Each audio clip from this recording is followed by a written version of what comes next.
Good evening, boys and girls. Are you ready for bed?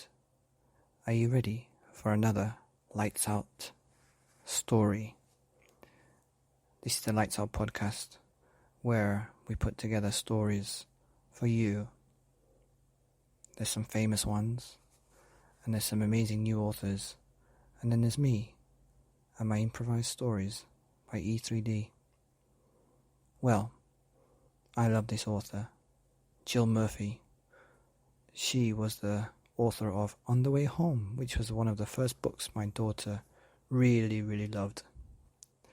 I think I remembered that book off by heart. I could tell it to you now if you want. Well, I will, but we have first Peace at Last, and whatever next, and then my favourite book of all time, I think, On the Way Home. This is a triple combination pizza. No, it's not a pizza. It's a story podcast.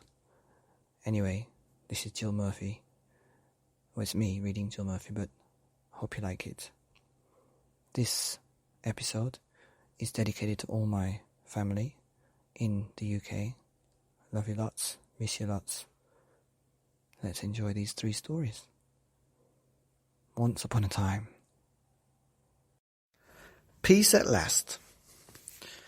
The hour was late. Daddy Bear was tired, Mummy Bear was tired, and Baby Bear was tired. So they all went to bed. Mummy Bear fell asleep. Daddy Bear didn't. Mummy Bear began to snore. Snore, went Mrs. Bear. Snore, snore, went Mummy Bear. Oh no, said Daddy Bear. I can't stand this. So he got up and he went to sleep in Baby Bear's room. Baby Bear was not sleeping either. He was lying in his bed, pretending to be an aeroplane. Meow, meow, went Baby Bear. Oh no, said Daddy Bear.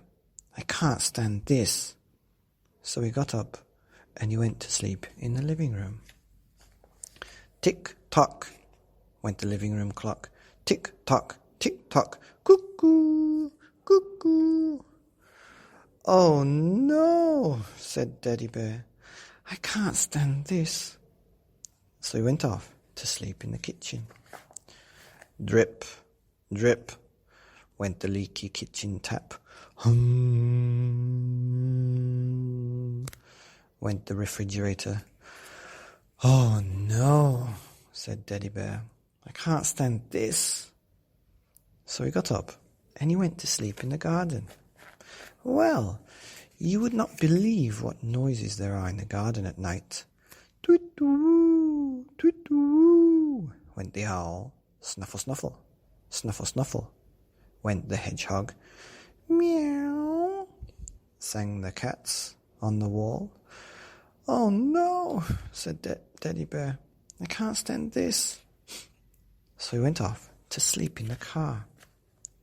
It was cold in the car and uncomfortable, but Daddy Bear was so tired that he didn't notice, and he was just falling asleep when all the birds started to sing and the sun peeped in at the window.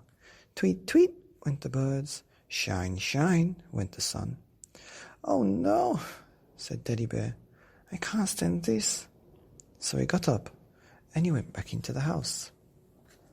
In the house, Baby Bear was fast asleep and Mummy Bear had turned over and wasn't snoring anymore. Daddy Bear got into bed, closed his eyes.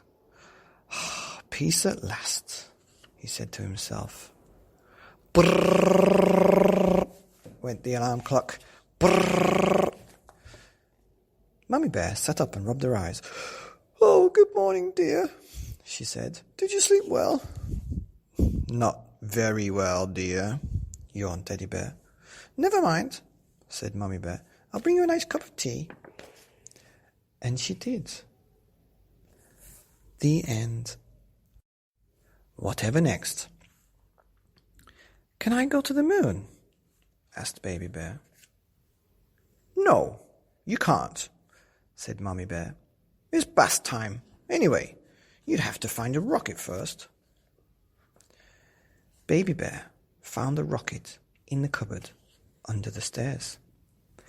He found a space helmet on the draining board in the kitchen and a pair of space boots on the mat by the front door. He packed his teddy and some food for the journey and took off up the chimney. Whoosh! Into the night. An owl flew past. That's a smart rocket, he said. Where are you off to? The moon, said the boy. Would you like to come too? Yes, please, said the owl. An aeroplane roared out of the clouds. Whoosh!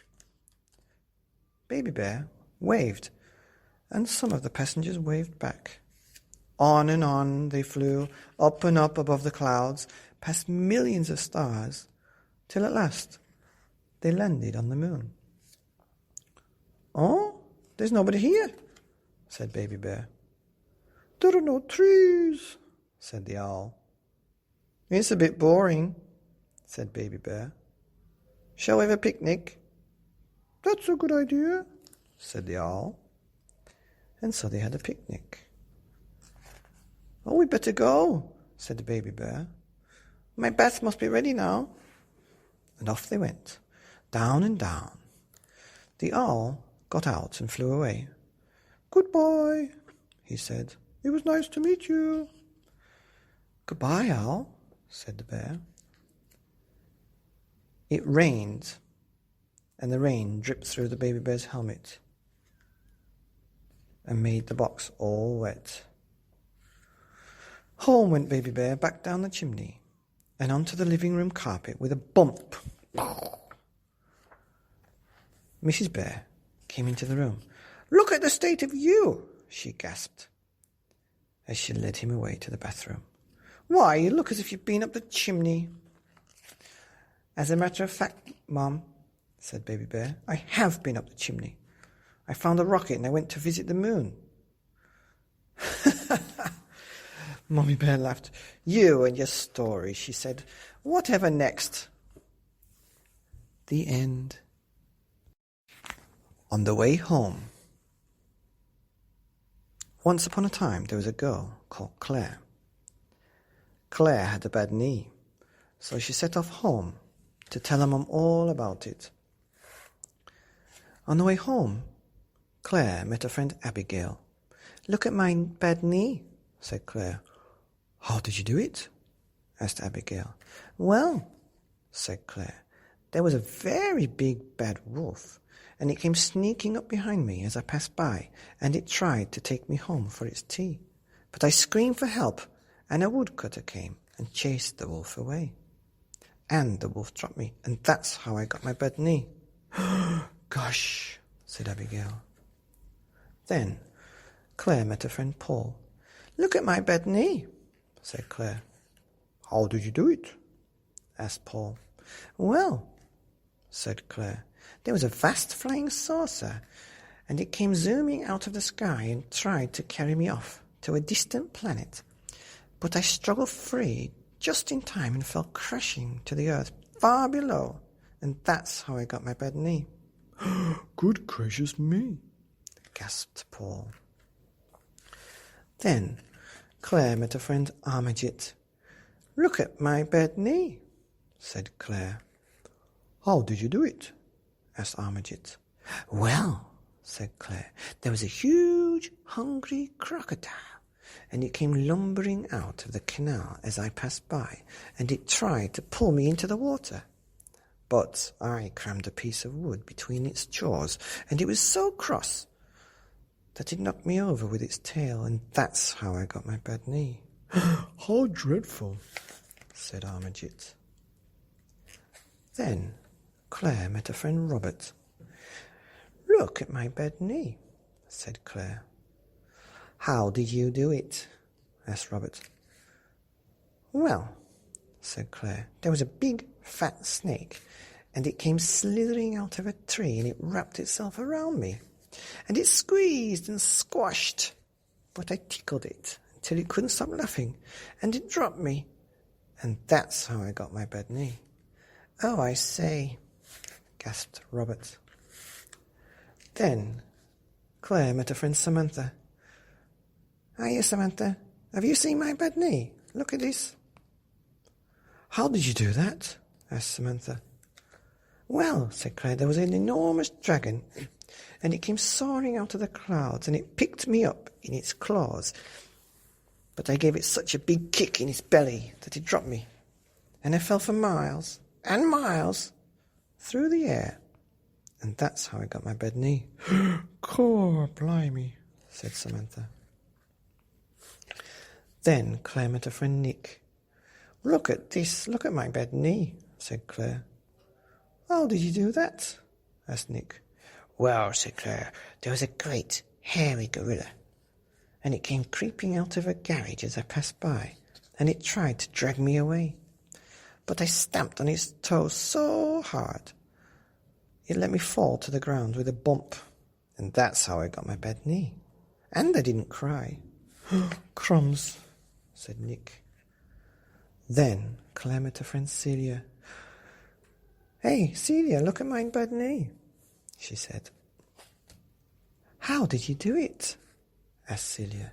"Well," said Claire, "there was a gigantic giant, and he came stamping through the houses and picked me up and said, 'Fee, fi, fo, fum, a tasty girl for my hungry Tom.' But I punched him in the nose so hard he let me fall, and that's how I got my bad knee." "Well, I never," exclaimed Celia.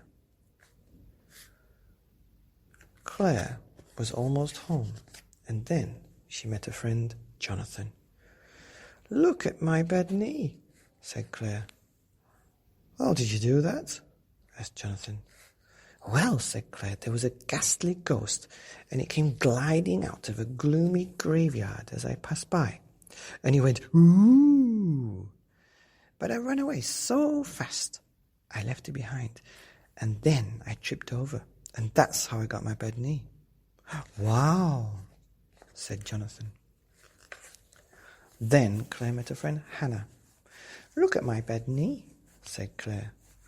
"How did you do that?" asked Hannah. "Well," said Claire, "there was a wicked old witch, and it came swooping down from rooftops and bundled me into a shopping bag. But I broke the bag with my feet and dived out onto the hard pavement. That's how I got my bad knee." "Dear me," exclaimed Hannah. Finally, Claire arrived home, and her mum came out. "Look at my bad knee," said Claire. "How did you do it?" asked the mum. "Well," said Claire, "I was playing in the playground, and I was having such a nice time on the swing when suddenly, I fell off." Claire burst into tears. "Never mind," said her mum. "Come inside and we'll put a plaster on it." "A very big plaster?" asked Claire.